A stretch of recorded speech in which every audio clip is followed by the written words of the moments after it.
Alors Nicolas Wohl, on peut dire que votre innovation vient de loin. Elle remonte à l'activité des Mayas au 5e siècle avant notre ère.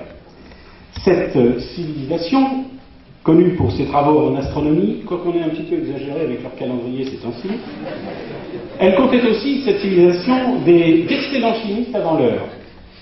Ils fabriquaient des pigments à partir de matériaux naturels, minéraux et végétaux, avec des procédés qui assuraient la stabilité et la pérennité des molécules colorantes utilisées. C'est pourquoi on peut encore admirer aujourd'hui leurs fresques. En cherchant à redécouvrir les secrets de fabrication des couleurs des Mayas, l'équipe du laboratoire de physique de la matière condensée de l'université Nice Sophia Antipolis a acquis un savoir-faire original sur l'introduction, la stabilité et la protection de molécules organiques colorantes par des matrices d'argile naturelles. Nicolas Wohl, vous avez participé à ces travaux en préparant votre thèse de chimie des matériaux dans ce laboratoire. Thèse au cours de laquelle vous avez mis en évidence l'intérêt des pigments retrouvés pour les industriels d'aujourd'hui.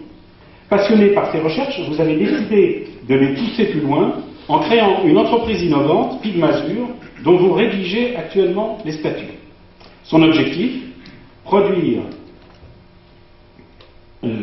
des pigments, donc hybrides, inorganiques, organiques, naturels, non toxiques et stables.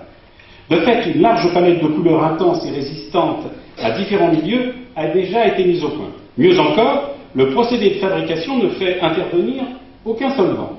Les produits finis et le procédé sont donc respectueux tous deux de l'environnement et de la santé. Votre projet s'inscrit donc tout à fait naturellement, à double titre, dans la démarche de la chimie verte. Votre travail a déjà suscité l'intérêt de nombreux industriels, de la peinture, des cosmétiques, de la papeterie, des encres et des plastiques. Les secteurs de la peinture et de la papeterie seront d'ailleurs, je crois, les premiers à attendre vos pigments pour les tester. Nicolas Wohl, bravo, les potentiels écologiques et économiques de ces nouveaux colorants sont très prometteurs. Eh bien, monsieur Boclet, vous allez remettre le diplôme.